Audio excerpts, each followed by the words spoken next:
Hello everyone, मैं Prince Kumar Mishra आपका स्वागत करता हूं आपके अपने YouTube channel English by Prince पे। और आज का जो हमारा टॉपिक है, आज हम जो है डिस्कस करने जा रहे हैं वर्ब का पार्ट 3, जिसमें हम लोग पहले पढ़ेंगे जो है मे और माइट के बारे में। ठीक है ना। In this video we are going to study about may and might. ठीक है ना। चलिए देखिए, पहली बात, जो आपका मे होता है इसका इस्तेमाल कहाँ करते हैं। ठीक है ना। अच्छा देखिए, जो आपका मे होता है इसका इस्तेमाल करते हैं किसके लिए? परमिशन को बताने के लिए। ठीक है ना। जो आपका मे होता है, मे का इस्तेमाल करते हैं हम लोग परमिशन को बताने के लिए। ठीक है ना। जैसे देखिए, जैसे लिखा हुआ है मे आई कम इन। क्या बोला गया? मे आई कम इन। तो अगर आप मे का इस्तेमाल परमिशन के लिए करते हो तो इसमें क्या है कि जैसे आप किसी से बोलते हो कि मे आई कम इन, इसका मतलब क्या हुआ कि आप उससे परमिशन ले रहे हो, उससे पूछ रहे हो कि क्या मैं अंदर आ सकता हूँ। अब जिससे आपने पूछा वो उसके ऊपर है कि आपको परमिशन दे या ना दे कि आप अंदर आ जाओ या ना हो। ठीक है ना। तो पहली बात आपको ध्यान देना है कि जो आपका मे होता है वो क्या बताता है, बोलो? परमिशन को बताने का काम करता है। ठीक है। चलिए, दूसरा जो आपका मे का काम होता है, मे आपका बताता है डिनोट्स वीक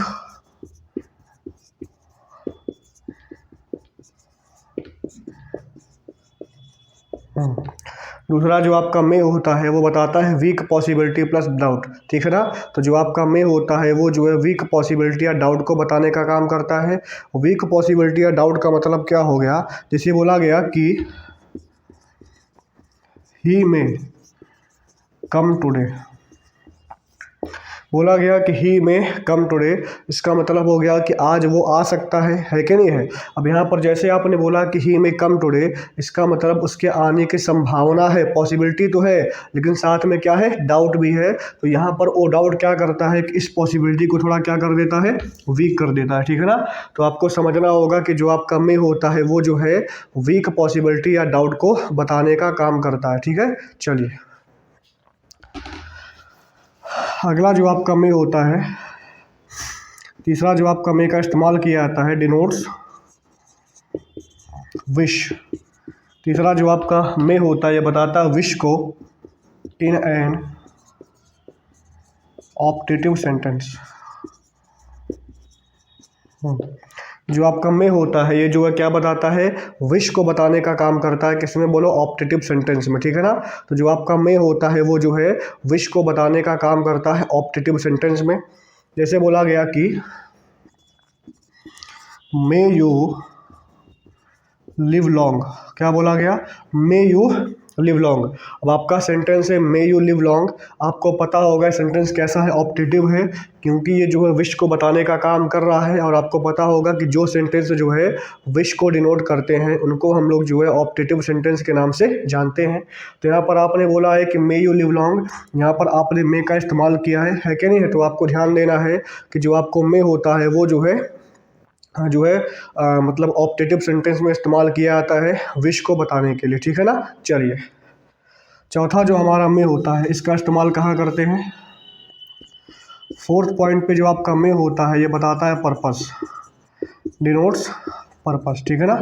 हाँ, जो मे होता है आपका ये जो है पर्पस को बताने का काम करता है कि किसी भी काम के करने का उद्देश्य क्या है। ठीक है। अब देखिए, जैसे लिखा हुआ है कि we study so that we dash, बोला है we study so that we dash pass the exam. अब देखिए, यहाँ पर बोला गया वी स्टडी, हम पढ़ते हैं। क्यों पढ़ते हैं? जिससे हम एग्ज़ाम पास कर सके, है कि नहीं है। तो इस सेंटेंस में जो है हम क्या करेंगे? मे का इस्तेमाल करेंगे पर्पस को बताने के लिए। यहाँ पर बोला गया we may pass the exam. हमारे पढ़ने का पर्पस क्या है? हमारे पढ़ने का पर्पस है कि जिससे हम जो एग्ज़ाम को पास कर सके। तो आपको ध्यान देना है कि जो आपका मे होता है वो जो है इस्तेमाल किया जाता है पर्पस को बताने के लिए। ठीक है ना। चलिए, ये आपका हो गया मे। तो आपको मे में कहाँ कहाँ इस्तेमाल करना है? मे का इस्तेमाल करते हैं हम लोग परमिशन को बताने के लिए। दूसरा होता है मतलब जो आपका मे होता है ये जो है पॉसिबिलिटी बताता है, प्लस में पॉसिबिलिटी में आपका डाउट भी रहता है। तीसरा जो आपका मे होता है, इसका इस्तेमाल जो है ऑप्टेटिव सेंटेंस में जो है विश को बताने के लिए किया जाता है। चौथा जो आपका मे का इस्तेमाल होता है, मे का इस्तेमाल जो है पर्पस को बताने के लिए किया जाता है, ठीक है ना। चलिए, अच्छा देखिए एक चीज़, एक आपका पैटर्न होता है subject plus may plus have plus V3। आप कई बार देखेंगे कि बहुत सारे सेंटेंस जो है इस पैटर्न पे इस्तेमाल किए जाते हैं, subject plus may plus have plus verb का थर्ड फॉर्म, ठीक है ना। तो आपको ध्यान देना है कि अगर किसी भी सेंटेंस में रहता है subject plus may plus have plus verb का थर्ड फॉर्म, देखो तो ये आपका बताता क्या है, ये बताता है कि पास्ट पॉसिबिलिटी प्लस डाउट। अगर कोई सेंटेंस का पैटर्न रहता है subject plus may plus have plus verb का थर्ड फॉर्म, तो ये जो आपका पैटर्न होता है, ये पैटर्न जो है पास्ट की पॉसिबिलिटी और डाउट को बताने का काम करता है। जैसे बोला गया है कि ही में हैव पास्ट द एग्ज़ाम, बोला गया है कि ही में हैव पास्ट द एग्ज़ाम, इसका मतलब वो एग्ज़ाम पास कर सकता था। अब पास किया कि नहीं किया इसके बारे में कोई इन्फॉर्मेशन नहीं है, लेकिन ये क्या बता रहा है कि पास्ट के पॉसिबिलिटी को बनाने का काम कर रहा है, ठीक है ना। तो अगर ध्यान दीजिएगा कि अगर आपका पैटर्न क्या है, अगर आपका पैटर्न है सब्जेक्ट प्लस मे प्लस, अगर आपका पैटर्न है कि जो है subject plus may plus have plus verb का तीसरा फॉर्म, तो ये बताता है आपके पास्ट की पॉसिबिलिटी प्लस डाउट। एग्जांपल लिखा हुआ है कि may he may have passed the exam, इसका मतलब वो एग्ज़ाम पास कर सकता था, वो एग्ज़ाम उसके एग्ज़ाम पास करने की संभावना थी, वो एग्ज़ाम पास कर सकता था। अब एग्ज़ाम वो पास किया कि नहीं किया इसके बारे में हमें कोई इन्फॉर्मेशन नहीं है, ठीक है ना। चलिए, अब देखिए जो आपका पैटर्न है subject plus may plus have plus verb का थर्ड फॉर्म, ये पैटर्न आपका बराबर किसके होता है, ये पैटर्न आपका बराबर होता है subject plus can plus have plus verb का थर्ड फॉर्म, ठीक है ना। और ये एक पैटर्न आपका और होता है subject plus will plus have plus verb का थर्ड फॉर्म।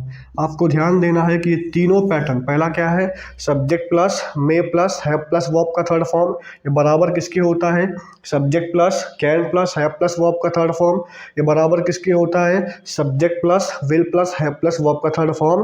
ये आपका तीनों ही पैटर्न क्या होते हैं, बराबर होते हैं, ठीक है ना। अच्छा, एग्जाम्पल के तौर पर बोला गया ही मे हैव बीन किल्ड, बोला गया ही मे हैव बीन किल्ड। अब आप चाहे यहाँ पर मे के प्लेस पे कैन लगाइए और चाहे आप मे के प्लेस पे यहाँ पर WILL विल का इस्तेमाल करिए, सेंटेंस का जो मीनिंग होगा उसमें कोई भी फ़र्क नहीं आएगा, सेंटेंस के मीनिंग में जो है कोई भी फ़र्क नहीं आएगा, ठीक है ना। उसका मतलब हो गया कि उसके मारे जाने की संभावना थी, अब वो मारा गया कि नहीं मारा गया इसके बारे में हमें कोई इन्फॉर्मेशन नहीं है, ठीक है ना। ये आपका पूरा पूरा क्या हो गया, मे हो गया, ठीक है। चलिए, अब हम लोग थोड़ा बात करते हैं माइट के बारे में, ठीक है। अब हम लोग थोड़ा बात करते हैं माइट के बारे में। देखिए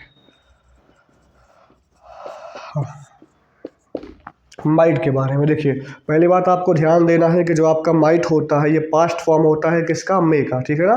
तो आपको ध्यान देना है कि जो आपका ये मे होता है, मे का अगर हम बात करें पास्ट फॉर्म के बारे में, तो मे का पास्ट फॉर्म क्या होता है, माइट होता है, ठीक है ना। चलिए, अच्छा जब भी आप किसी भी सेंटेंस को चेंज करते हैं from direct to indirect speech और अगर उसमें मे का इस्तेमाल किया जाता है, तो जब आप उस सेंटेंस को चेंज करेंगे फ्रॉम डायरेक्ट टू इनडायरेक्ट, तो वहाँ पर जो आपका मे है वो चेंज हो जाएगा माइट में, ठीक है ना।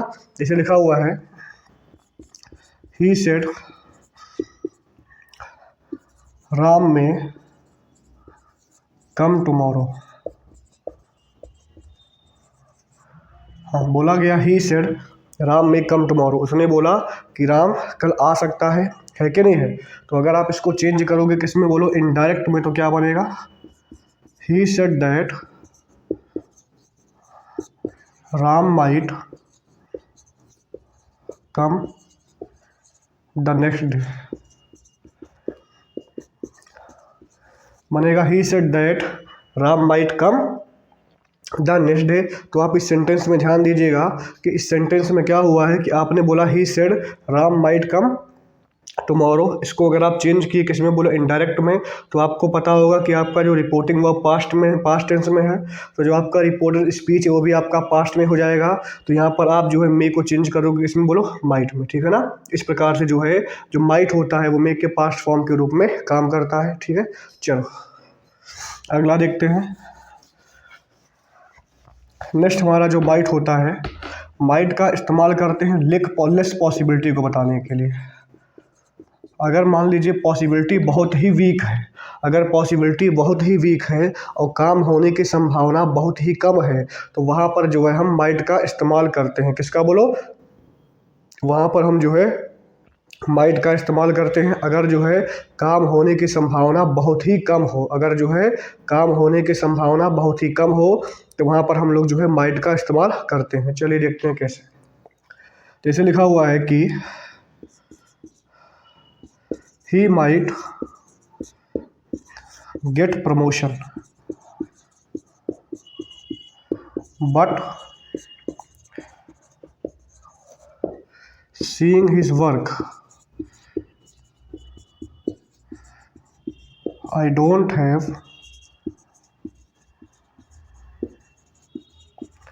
बोला गया ही माइट गेट प्रमोशन, वो प्रमोशन पा सकता है, but seeing his work I don't have much hope, ठीक है ना। अब देखिए यहाँ पर बोला कि वो प्रमोशन, लेकिन यहाँ पर बोला I don't have much hope, मतलब उसके जो वो प्रमोशन पा जाएगा इसका मुझे बहुत ही कम होप है कि नहीं। मतलब यहाँ पर जो आपकी पॉसिबिलिटी है वो बहुत ही कम है। तो यहाँ पर आपने इस्तेमाल किसका कर दिया? माइट का।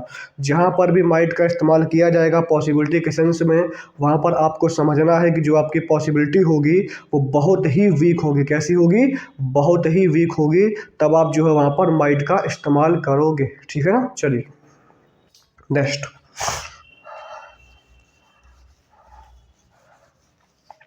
जैसे आपने पढ़ा था मे का स्ट्रक्चर, वैसे माइट का स्ट्रक्चर होता है subject plus might plus have plus verb का थर्ड फॉर्म, ठीक है ना। अब देखिए इस स्ट्रक्चर का क्या मतलब है। बहुत सारी जगह जो है, हाँ, बहुत जगह जो है इस प्रकार के स्ट्रक्चर का इस्तेमाल किया जाता है और हमें समझना है कि इस स्ट्रक्चर का मतलब क्या होता है, ठीक है ना। जैसे लिखिए, लिखा हुआ है कि he might have been killed. बोला गया he might have been killed, इसका मतलब हो गया कि वो मारा जा सकता था, वो मारा जा सकता था लेकिन वो मारा नहीं गया, ठीक है ना। उसके मारे जाने की पॉसिबिलिटी थी लेकिन वो मारा नहीं गया, बच गया, ठीक है। अच्छा, अगर आप यहाँ पर इस्तेमाल करते हैं कि ही में हैव बीन किल्ड, अगर आप बोलते हैं कि यहाँ पर कि ही में हैव बीन किल्ड, ठीक है ना, तो इसका मतलब देखो, इसका मतलब हो गया कि वो मारा जा सकता था लेकिन वो मारा नहीं गया। अब इसका मतलब हो गया कि उसके मारे जाने की संभावना थी, अब वो मारा गया कि नहीं मारा गया इसके बारे में कोई इन्फॉर्मेशन नहीं है, ठीक है। तो जहाँ पर आप माइट के साथ हैव का इस्तेमाल करोगे वहाँ पर ये बात क्लियर रहेगी कि उसके मतलब जो काम हुआ, काम नहीं हुआ है, ठीक है ना, काम नहीं हुआ मतलब वो मारा नहीं गया, वो बच गया है कि नहीं। मारा जा सकता था, मारे जाने की पॉसिबिलिटी थी लेकिन वो मारा नहीं गया। लेकिन अगर आपने इस्तेमाल कर दिया मे का, तो मे के इस्तेमाल में जो है आपको इस बात को एकदम श्योर होना है कि उसके मारे जाने की संभावना थी लेकिन वो मारा गया कि नहीं मारा गया उसके बारे में हमें इन्फॉर्मेशन नहीं है, ठीक है ना। अच्छा देखिए, तो ये वाला जो पैटर्न आपका है कि subject plus might plus have plus verb का थर्ड फॉर्म, ये बराबर होता है किसके? Subject plus could plus have plus verb का थर्ड फॉर्म, ये बराबर होता है subject plus would plus have plus verb का थर्ड फॉर्म। आपको ध्यान देना है कि तीनों जो पैटर्न है subject plus might plus have plus verb का थर्ड फॉर्म बराबर किसके होता है? Subject plus could plus have plus verb का थर्ड फॉर्म बराबर होता है subject plus could plus have plus verb का थर्ड फॉर्म, ठीक है ना। इन तीनों का जो मतलब होता है कि वहाँ पर काम होने की संभावना थी बट काम हुआ नहीं, ठीक है ना। चलो, अगर आप बोलते हो कि ही could have been killed, अगर आप बोलते हो कि he could have been killed, इसका मतलब वो मारा जा सकता था लेकिन वो मारा नहीं गया। He would have been killed, इसका मतलब वो मारा जा सकता था लेकिन वो मारा नहीं गया, ठीक है ना। तो ये आपका क्या हो गया, मे और माइट हो गया, ठीक है। चलिए, मे का इस्तेमाल कहाँ करते हैं, मे का इस्तेमाल करते हैं परमिशन के लिए। दूसरा आपका मे का इस्तेमाल करते हैं पॉसिबिलिटी बताने के लिए। तीसरा जो आपका मे होता है ऑप्टेटिव सेंटेंस में जो है वो इस्तेमाल किया जाता है। चौथा जो आपका मे होता है वो पर्पस बताने के लिए मे का इस्तेमाल करते हैं। और सब्जेक्ट प्लस मे प्लस है प्लस वर्ब का थर्ड फॉर्म बताता है कि काम होने की संभावना थी, पता नहीं काम हुआ कि नहीं हुआ। अच्छा, अगर हम बात करें माइट के बारे में, तो माइट का इस्तेमाल करते हैं हम लोग, माइट का इस्तेमाल करते हैं बहुत ही वीक पॉसिबिलिटी को बताने के लिए। दूसरा, माइट का इस्तेमाल होता है मे के पास्ट फॉर्म के रूप में। तीसरा जो आपका सब्जेक्ट प्लस माइट प्लस है प्लस वर्ब का थर्ड फॉर्म होता है, ये पैटर्न बताता है कि काम होने की संभावना थी लेकिन काम हुआ नहीं, काम हुआ नहीं, ठीक है। एग्जाम्पल लिखा हुआ है कि he could have been killed बराबर होगा he might have been killed, वो मारा जा सकता था लेकिन वो मारा नहीं गया, ठीक है ना। चलिए, तो हमारा जो मे और माइट था यहाँ पर क्या हो गया, क्लियर हो गया, ठीक है। चलिए, अब हम लोग पढ़ते हैं विल और शैल के बारे में।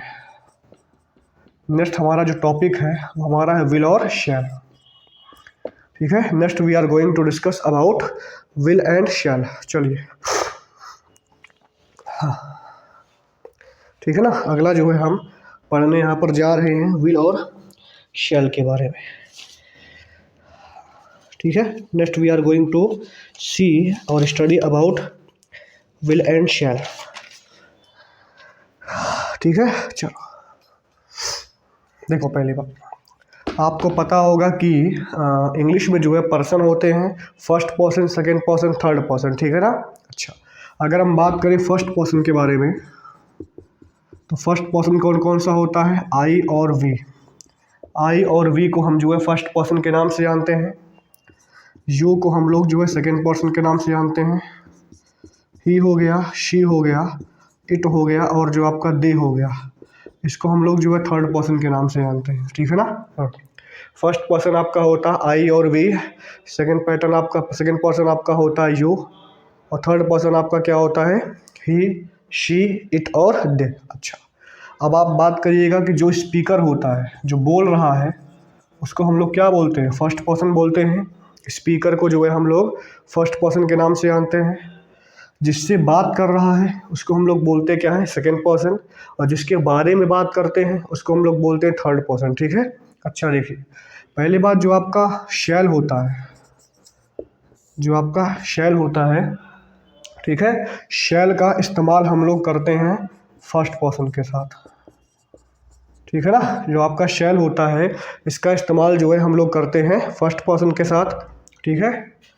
और जो आपका यहाँ पर विल होता है, विल का इस्तेमाल हम लोग करते हैं सेकंड और थर्ड पर्सन के साथ।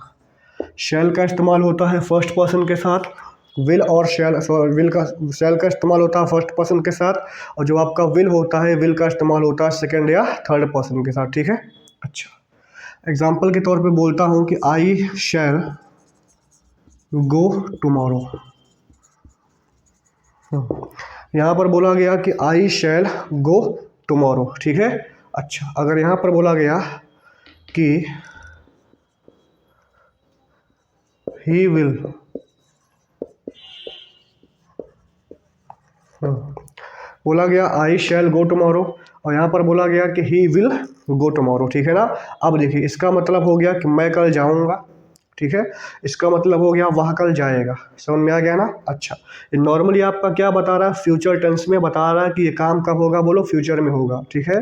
तो आपको ध्यान देना है कि विल का इस्तेमाल करते हैं सेकंड थर्ड पर्सन के साथ, और शैल का हम लोग इस्तेमाल करते हैं फर्स्ट पर्सन के साथ, ठीक है ना। चल, नेक्स्ट हमारा क्या है कि इन केस ऑफ प्रॉमिस, अगर बात किया जाए प्रॉमिस की, अगर बात किया जाए थ्रेट की, अगर बात किया जाए डिटर्मिनेशन की, एक्सेट्रा, मतलब अगर हमें एम्फसाइज करना हो, जोर देना हो, ठीक है ना। अगर हमें एम्फसाइज करना हो तो जोर देना हो, इन दैट केस हम लोग विल का इस्तेमाल करते हैं फर्स्ट पर्सन के साथ, और जो आपका शैल होता है इसका इस्तेमाल करते हैं सेकंड या थर्ड पर्सन के साथ, ठीक है। चलो, अब हम लोग देखते हैं, जब जैसे अगर लिखा हुआ है कि ही शैल गो टुमारो, बोला गया ही शैल गो टुमारो, इसका मतलब वह कल अवश्य जाएगा। क्या बन गया? वह कल अवश्य जाएगा, क्योंकि आपको पता है शैल का इस्तेमाल करते हैं फर्स्ट पर्सन के साथ, लेकिन अभी आपने शैल का इस्तेमाल कर दिया थर्ड पर्सन के साथ। इसका मतलब आपने वहाँ पर एम्फसाइज किया है, तो क्या बनेगा कि ही शैल गो टुमारो का मतलब वह कल अवश्य जाएगा। ठीक है, अगर आप बोलते हो कि आई विल गो टुमारो, इसका मतलब हो गया कि जो है मैं कल अवश्य जाऊंगा। क्या हो गया? मैं कल अवश्य जाऊंगा। ठीक है ना, तो आपको इस बात का ध्यान देना है कि जो आपका शैल होता है इसका इस्तेमाल जो है हम लोग करते हैं फर्स्ट पर्सन के साथ, विल का इस्तेमाल करते हैं सेकंड या थर्ड पर्सन के साथ। ठीक है, लेकिन अगर हमें जो है अगर बात करना हो थ्रेट की, प्रॉमिस की, डिटर्मिनेशन की, एडवाइस की, एक्सेट्रा एक्सेट्रा, मतलब अगर जो है हमें एम्फसाइज करना हो, इन दैट केस हम लोग शैल का इस्तेमाल करते हैं सेकंड या थर्ड पर्सन के साथ, और जो विल होता है इसका इस्तेमाल करते हैं फर्स्ट पर्सन के साथ। ठीक है, चलो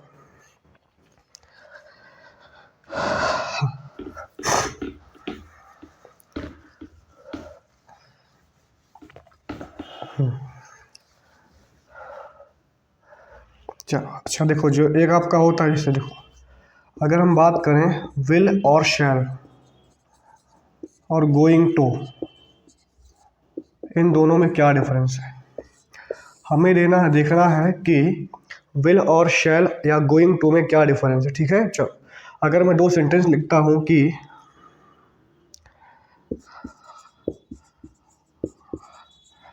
द पेशेंट इज, बोला गया the patient is going to die. क्या बोला गया? The patient is going to die. अगला हम बोलते हैं द पेशेंट विल डाई। इन दोनों में क्या डिफरेंस है? The patient will die. अब देखिए अगर लिखा हुआ है कि the patient is going to die, इसका मतलब क्या है? पेशेंट मरने वाला है। कब मरने वाला है? आगे मरने वाला है, तुरंत मरने वाला। ठीक है ना, तो अगर कोई काम फ्यूचर में क्या होगा? इमीडिएट होगा। क्या होगा? बोलो, इमीडिएट। जो आपका गोइंग टू होता है ये आपका क्या बताता है? इमीडिएट फ्यूचर बताता है। गोइंग टू आपका क्या बताता है? इमीडिएट फ्यूचर को बताने का काम करता है। ठीक है ना, तो अगर लिखा हुआ है कि the patient is going to die, इसका मतलब पेशेंट मरने वाला है, तुरंत मरने वाला है फ्यूचर में। अगर आपने बोल दिया the patient will die, patient मरेगा। कब मरेगा? फ्यूचर में मरेगा। ठीक है ना, तो अगर आप बात करेंगे गोइंग टू, तो गोइंग टू आपका क्या बताता है? इमीडिएट फ्यूचर को बताने का काम करता है। ठीक है, अच्छा देखिए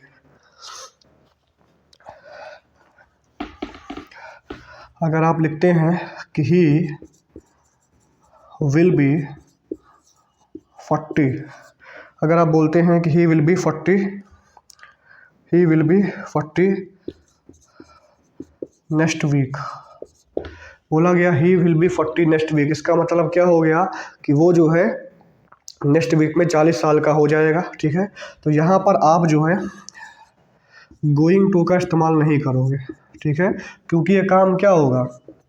नॉर्मल है, जनरल है कि नहीं है। अगर आप बोलते हो कि he is going to be 40 next week, ये वाला आपका ग्रामेटिकली रॉन्ग कहलाएगा, क्योंकि वो अगले हफ्ते 40 का होगा, है कि नहीं है। ये आपका नॉर्मल है। ठीक है, तो अगर नॉर्मल सेंस या जनरल सेंस में आप विल का इस्तेमाल करोगे, शैल का इस्तेमाल करोगे, गोइंग टू का इस्तेमाल तब करोगे जब वहाँ पर काम तुरंत होने वाला होगा, मतलब इमीडिएट फ्यूचर होने वाला होगा ना। अब देखो यहाँ पर टाइम बता दिया कि अगले हफ्ते होगा। ठीक है ना, अगर आप बोलते हो कि he is going to be 40, इसका मतलब क्या हो गया कि 40 का होने वाला, कब होने वाला कुछ पता नहीं है। ठीक है ना, तो आपको ध्यान देना है कि आप जो है विल या शैल का इस्तेमाल करोगे अगर आपको बताना होगा क्या? Normal future. अगर आपको बताना होगा इमीडिएट फ्यूचर, तो वहाँ पर आप जो है गोइंग टू का इस्तेमाल करोगे। ठीक है ना, चलो ये आपका हो गया विल और शैल। ठीक है,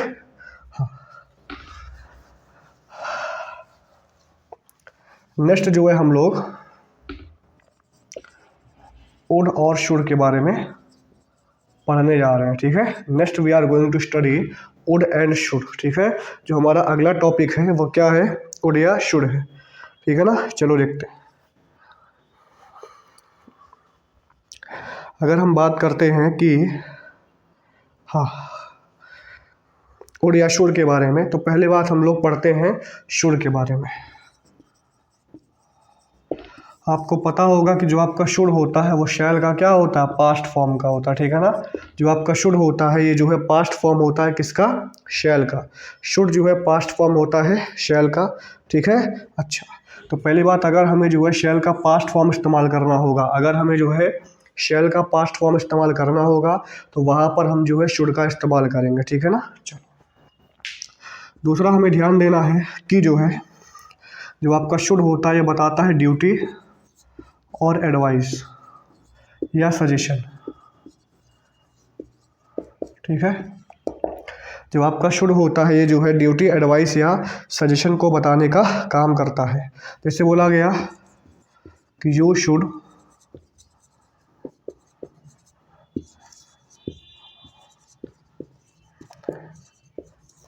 बोला गया कि you should love your country, ठीक है। बोला गया कि you should love your country. दूसरा इसमें हम बोलते हैं कि हाँ, you are not well, you should take rest, ठीक है। बोला गया यू आर नॉट वेल, तुम अच्छी नहीं हो, तुम्हें रेस्ट लेना चाहिए, है क्या नहीं है। ध्यान देना है कि पहला आपका जो सेंटेंस है वो क्या बोल रहा है कि you should love your country. दूसरा बोला गया है कि you are not well, you should take rest. समझ में आ गया। जो आपका शुड होता है वो जो है एडवाइस या सजेशन या ड्यूटी को जो है एक्सप्रेस करने का काम करता है, ठीक है। अच्छा, चलिए, ठीक है। हाँ, तो आपको ध्यान देना है कि जो आपका शुड होता है, पहली बार शुड का इस्तेमाल जो है शैल के पास्ट फॉर्म के रूप में किया जाता है। दूसरा, शुड का इस्तेमाल करते हैं एडवाइस या सजेशन के लिए। तीसरा, शुड का इस्तेमाल किया जाता है ड्यूटी के सेंस में। चलो, अगला हम लोग सीखते हैं उड के बारे में। Next we are going to learn about would, ठीक है। तो अगर हम बात करें उड के बारे में तो आपको पहला बात क्या ध्यान देना है, first thing you have to notice कि जो अगर आपका विल होता है, विल का जो पास्ट फॉर्म होता है वो आपका क्या होता है, उड, ठीक है। तो अगर आपको जो है विल के पास्ट फॉर्म के रूप में इस्तेमाल करना होगा तो वहाँ पर जो है आप WOULD उड का इस्तेमाल करोगे। किसका इस्तेमाल करोगे, उड का इस्तेमाल करोगे विल के पास्ट फॉर्म के रूप में, ठीक है। दूसरा आपको लिखना है कि जो आपका विल यू होता है या फिर ओंट यू होता है या फिर उडियो होता है या फिर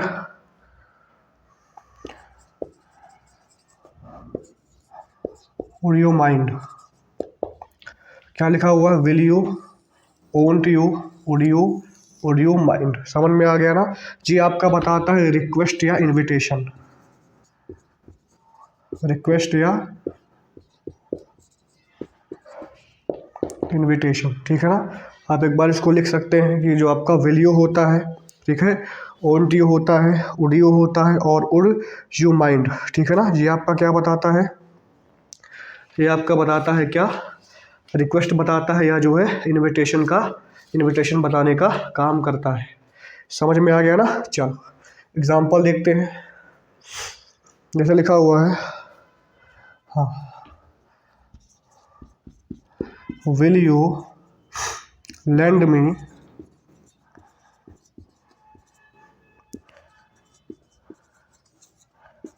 बोला गया है कि will you lend me some money, क्या तुम मुझे कुछ पैसे उधार दोगे, है कि नहीं। क्या बता रहा है, बोलो, आपको रिक्वेस्ट बता रहा है या फिर जो है इनविटेशन बता रहा है, ठीक है। इसको आप लिख सकते हो won't you lend me some money या फिर would you lend me some money या फिर would you mind lending me some money. क्या बोलोगे, would you mind lending me some money, ठीक है ना। इन शब्दों का इस्तेमाल करके विल यू चाहे हो गया, ओंट यू चाहे हो गया, वुड यू चाहे हो गया या फिर वुड यू माइंड हो गया, इनका इस्तेमाल करके जो है रिक्वेस्ट या इनविटेशन बताने वाले सेंटेंसेस को डिनोट किया जाता है, ठीक है। जैसे बोला गया है,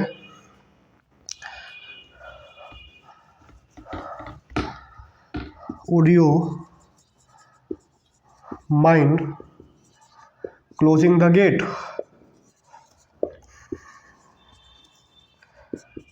बोला गया कि जो है would you mind closing the gate. इसका मतलब हो गया क्या तुम दरवाज़ा बंद कर दोगे, है कि नहीं है।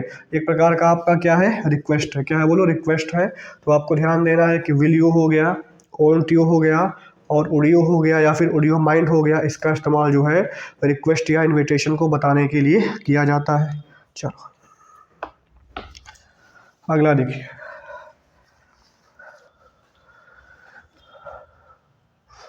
जैसे बोला गया वुड रैदर, ठीक है, यहाँ पर जो है लिखा जा रहा है वुड रैदर, या फिर बोला गया would sooner.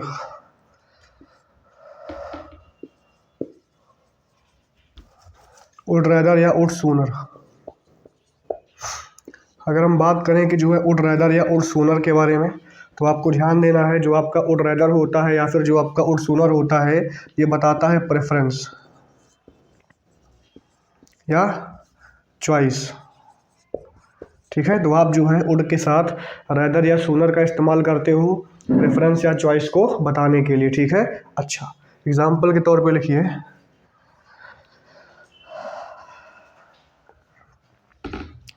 I would sooner resign my post.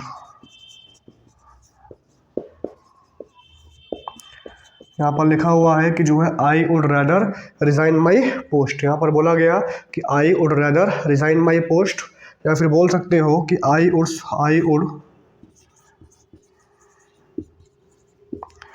Rather die than beg. बोला I would rather die than beg, समझ में आ गया। इसका मतलब मैं जल्दी ही अपनी पोस्ट से क्या करूँगा, रिजाइन कर दूंगा। ये आपका चॉइस या प्रेफरेंस है, या फिर आप बोलते हो कि I would rather die than beg, मैं मरना पसंद करूँगा भीख मांगने से, ठीक है ना। तो यहाँ पर आपको ध्यान देना है कि जो आपका वुड रेदर होता है या फिर जो आपका वुड सूनर होता है, ये क्या बताता है, जो आपका वुड रेदर होता है या फिर जो आपका वुड सूनर होता है, ये जो है क्या बताता है, चॉइस या प्रेफरेंस को बताने का काम करता है, ठीक है। चलो आपका हो गया वुड या शुड, ठीक है ना। इसको लिख लीजिए अगर आपको लिखना हो। हाँ, अगला हम लोग सीखते हैं मस्ट के बारे में, ठीक है। Next we are going to see must, ठीक है। अगला लिखिए, जो आपका अगला टॉपिक है जो हम पढ़ने जा रहे हैं मॉडल वर्ब, वो हमारा क्या है, मस्ट है,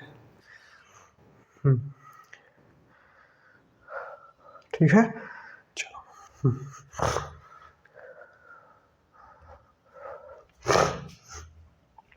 देखिए, पहली चीज़ आपको ध्यान देना है कि जो आपका मस्ट होता है डिनोट्स कंपल्शन।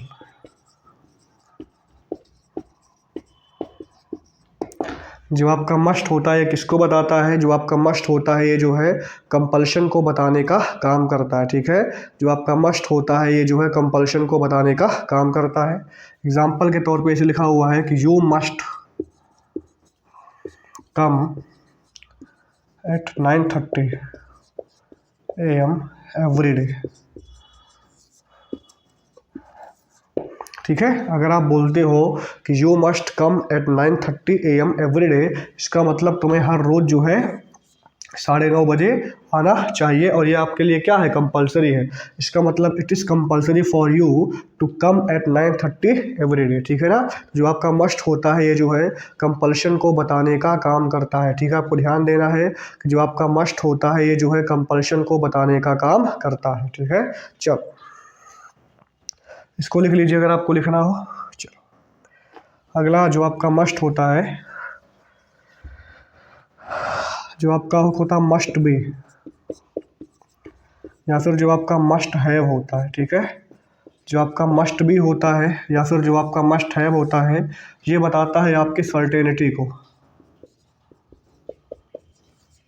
ठीक है। जो आपका अगर आप मस्ट के साथ बी का इस्तेमाल करते हो या फिर आप मस्ट के साथ हैव का इस्तेमाल करते हो, तो ये क्या बताता है, सर्टेनिटी बताता है। क्या बताता है, सर्टेनिटी को बताने का काम करता है। एग्जाम्पल के तौर पे लिखा हुआ है कि he must be a fool,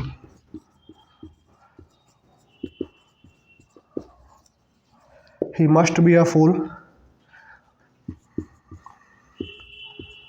he must have been a robber। बोला गया कि ही मस्ट बी अ फूल। क्या बोला गया कि ही मस्ट बी अ फूल, इसका मतलब वो अवश्य क्या होगा, एक फूल होगा, है कि नहीं है। ही मस्ट बी अ फूल, वो अवश्य ही एक फूल है। या फिर दूसरा लिखा हुआ है कि he must have been a robber, वो अवश्य ही एक रॉबर रहा होगा। ठीक है, तो आपको ध्यान देना है कि अगर आप मस्ट के साथ बी का इस्तेमाल करोगे या फिर मस्ट के साथ हैव का इस्तेमाल करोगे तो ये जो आपका पैटर्न होता है ये जो है सर्टेनिटी को बताने का काम करता है। ठीक है, चलो इसको लिख लीजिए। जो आपका मस्ट होता है और जो आपका मस्ट हैव होता है ये जो है सर्टेनिटी को बताने का काम करता है। ये जो है सर्टेनिटी को बताने का काम करता है। ठीक है, चलो हाँ, अगली बात जो आपको ध्यान देना है, एक वर्ड हो, देखिए एक वर्ड होता है मस्ट और एक वर्ड होता है हैव टू। देखो मस्ट और हैव टू के बीच में क्या डिफरेंस होता है, इसका वीडियो हमने ऑलरेडी बना दिया है। आप उसको अगर एक बार जाके देखेंगे तो आपको क्लियर हो जाएगा, लेकिन फिर भी मैं आपको यहाँ पर बता देता हूँ कि मस्ट और हैव टू के बीच में क्या डिफरेंस होता है। हम लोग मस्ट का इस्तेमाल करते हैं when speaker feels something necessary, when the speaker feels something necessary. और हैव टू का इस्तेमाल करते हैं when the situation makes something necessary.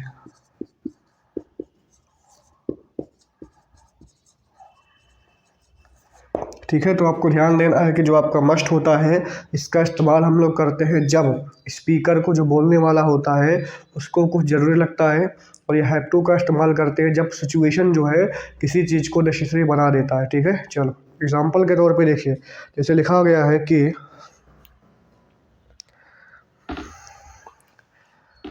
I must exercise daily.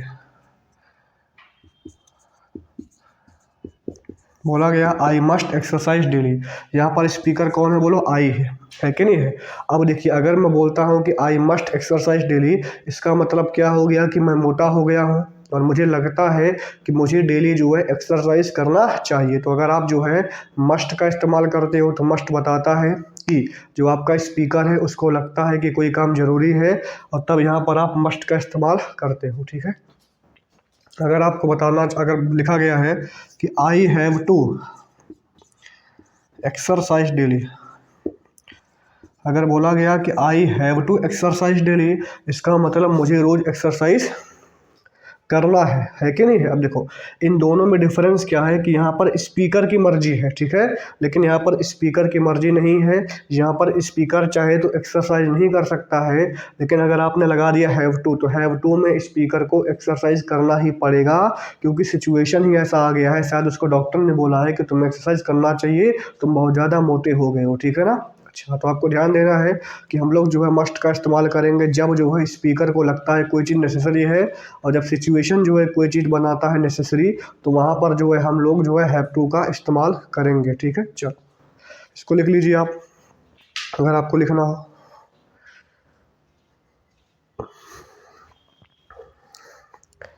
ठीक है, अच्छा देखिए, तो आपको ध्यान देना है कि प्रेजेंट टेंस में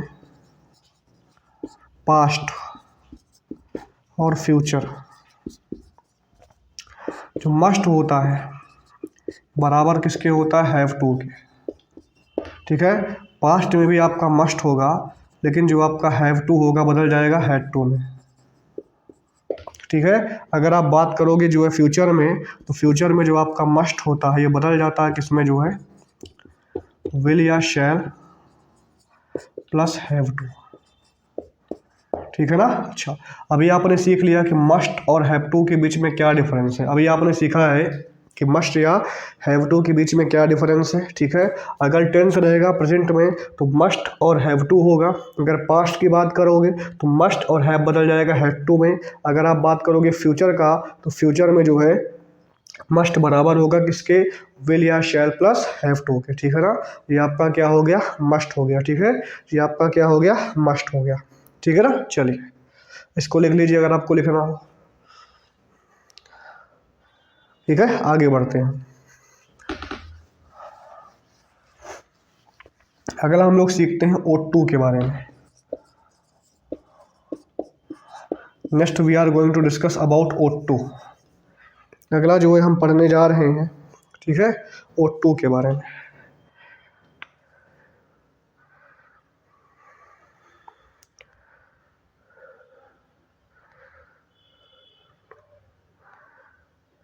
हाँ चलो देखो, जो आपका O2 होता है, ठीक है, ये बराबर होता है शुड के। जो आपका मीनिंग होता है O2 का, यही मीनिंग जो है बराबर होता है शुड का, ठीक है ना। अच्छा, O2 का इस्तेमाल भी जो है हम लोग एडवाइस या सजेशन को बताने के लिए करते हैं, ठीक है। जो आपका O2 होता है, इसका भी इस्तेमाल जो है हम एडवाइस या सजेशन को बताने के लिए करते हैं, ठीक है। चलो, इसे लिखा हुआ है VO2 रिस्पेक्ट आवर पेरेंट्स। बोला गया है कि VO2 रिस्पेक्ट आवर पेरेंट्स, इसका मतलब हमें अपने पेरेंट्स की रिस्पेक्ट करनी चाहिए, ठीक है। यहाँ पर बोला गया है कि VO2 रिस्पेक्ट आवर पेरेंट्स, इसका मतलब हमें अपने पेरेंट्स की रिस्पेक्ट करनी चाहिए। अगर इसका हम नेगेटिव बनाएंगे तो क्या बनेगा, VO not to respect our parents. इसका इंटरोगेटिव बनेगा ought we to respect our parents. इसका इंटरोगेटिव क्या बनेगा, ought we to respect our parents, ठीक है। तो इसका बन जाएगा, इसका क्या है, we ought to respect our parents, ठीक है, हमें अपने पेरेंट्स की रिस्पेक्ट करनी चाहिए, ठीक है। ought to का मतलब बराबर होता है शुड के, लेकिन ध्यान दीजिएगा, जब भी आप ought to का नेगेटिव बनाएंगे तो जो आपका नॉट होगा वो जो है किसके बीच में आएगा, ought और to के बीच में आएगा। और जब आप इसका बनाएंगे इंटरोगेटिव तो पहले आएगा ought, उसके बाद आपका आएगा सब्जेक्ट, उसके बाद आपका आएगा टू, ठीक है ना। तो ought to का जो नेगेटिव और इंटरोगेटिव पैटर्न होता है, वहाँ पर नॉट कहाँ लगाना है, टू कहाँ लगाना है, इस बात को जो है आप इस एग्जाम्पल से समझ सकते हैं, ठीक है। इसको नोट कर लीजिए।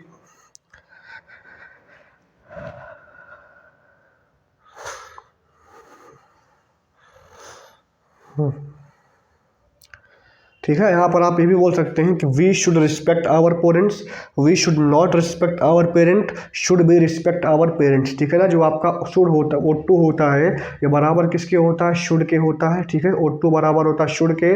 इसका इस्तेमाल जो है एडवाइस या सजेशन को बताने के लिए किया जाता है, ठीक है। चलो, हाँ, इसको मिटा देते हैं।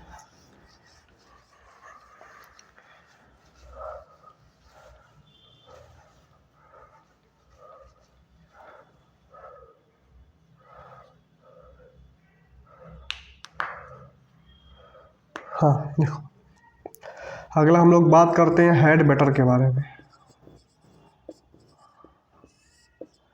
अगला हम लोग सीखते हैं कि जो है हैड बेटर के बारे में, ठीक है ना। नेक्स्ट जो हमारा टॉपिक है वो क्या है, हैड बेटर है, ठीक है। हाँ हाँ चलो, जो आपका हैड बेटर होता है, ठीक है, ये भी आपका एक प्रकार का मॉडल वर्ब है, क्योंकि ये भी जो है सब्जेक्ट के नंबर और पर्सन पे डिपेंड नहीं करता है। और जो आपका हैड बेटर होता है, बताता है कि बेस्ट और राइट थिंग, बताता है बेस्ट और right thing to do in a situation, best और right thing to do in a situation, ठीक है। जो आपका हेड बेटर होता है, ये क्या बताता है कि जो आपका हेड बेटर होता है, ये बताता है बेस्ट और right thing to do in a situation. समझ में आ गया ना। चलो, एग्जाम्पल लिखिए कि the neighbours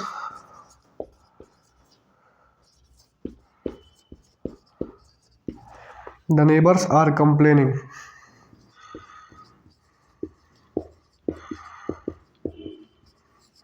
the neighbors are complaining we had better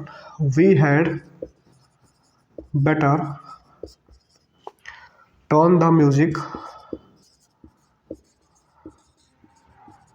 turn the music down. ठीक है, लिखा हुआ है कि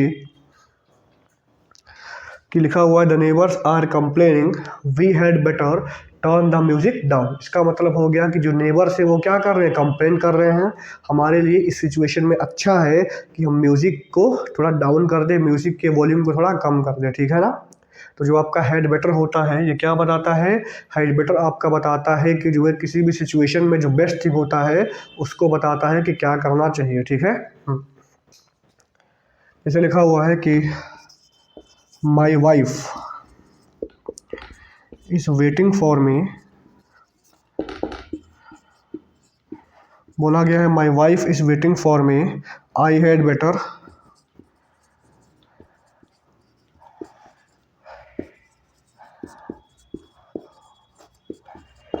बोला गया है my wife is waiting for me, I had better not be late. इसका मतलब मेरी वाइफ मेरा इंतज़ार कर रही है, मुझे लेट नहीं होना चाहिए। ठीक है ना। तो जो आपका ध्यान दीजिएगा, जो आपका हैड बेटर होता है ये बताता है कि किसी सिचुएशन में जो है बेस्ट थिंग क्या होगा करने के लिए। एग्जाम्पल आपके सामने है, इस बात से आप समझ सकते हैं हेड बेटर का। ठीक है ना। और आपको ध्यान देना है कि जो आपका हेड बेटर होता है ये भी एक मॉडल वर्ब है, ये भी जो है सब्जेक्ट के नंबर और पर्सन पे डिपेंड नहीं करता। ठीक है। हाँ ठीक है, चलिए इसको आप लिख लीजिए अगर लिखना चाहें। ठीक है, इसको आप अगर आपको लिखना चाहें तो लिख सकते हैं इसको। हाँ, आज का जो हमारा लास्ट वो है, हम आज पढ़ेंगे थोड़ा सपोज टू के बारे में। ठीक है, किसके बारे में, सपोज टू के बारे में। इसको भी थोड़ा हम सीख सकते हैं, सपोज टू।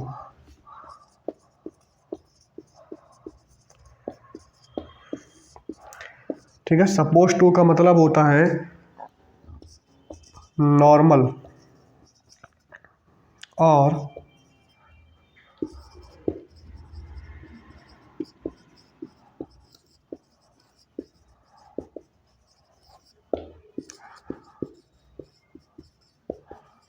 जो आपका होता है सपोज टू बताता है कि नॉर्मल और correct way of doing something. ठीक है, तो जो आपका सपोज टू होता है ये बताता है कि किसी भी चीज़ को करने का जो नॉर्मल या करेक्ट वे है वो कैसा है। ठीक है, चलो ठीक है। तो जो आपका सपोज टू होता है क्या बताता है, सपोज टू होता है ये बताता है कि हाँ किसी भी चीज़ को नॉर्मल या करेक्ट वे क्या होता है करने का। ठीक है,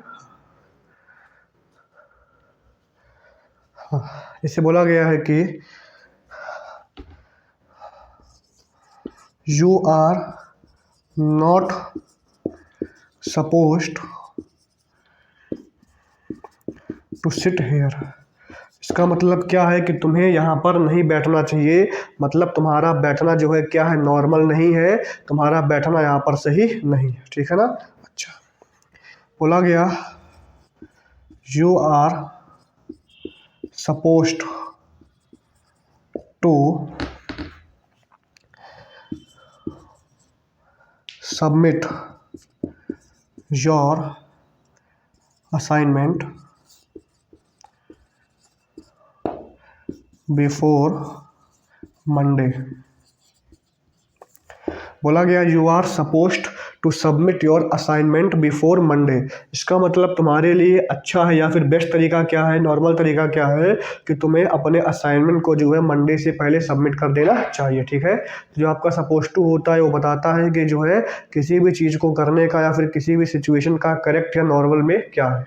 चलो, तो आज हम लोगों ने पढ़ा है मे और माइट के बारे में, उसके बाद हम लोगों ने पढ़ा है विल शैल के बारे में, वुड शुड के बारे में, फिर हमने पढ़ा मस्ट के बारे में, हैव टू के बारे में, फिर हमने पढ़ा आपका ओट टू के बारे में, उसके बाद हमने पढ़ा हेड बेटर के बारे में, उसके बाद हमने पढ़ा है सपोज टू के बारे में। ठीक है ना। ये आपका जो है वर्ब पार्ट 3 है। ठीक है, इसमें हम लोगों ने जो है बहुत सारे मॉडल वर्ब्स के बारे में जो है बहुत अच्छे से डीप में जा करके डिस्कशन किया है। ठीक है, ऐसे ही जो है हम आपके लिए वीडियो डालते रहेंगे टाइम टू टाइम, जब हमें मौका मिलता रहेगा। और दूसरी बात, आप इन वीडियो को देखिएगा। ठीक है ना, और आप चैनल को सपोर्ट करिएगा, लाइक करिएगा, सब्सक्राइब करिएगा, जिससे आपको जो है और ज़्यादा आपको नोटिफिकेशन मिलता रहे। और ऐसे ही हम आपके लिए जो है बहुत सारे इंग्लिश के जो टॉपिक्स जो डिफ़िकल्ट होते हैं उनको जो सिंपल वे में पढ़ाने का प्रयास करेंगे, ठीक है ना। Thank you, thanks a lot.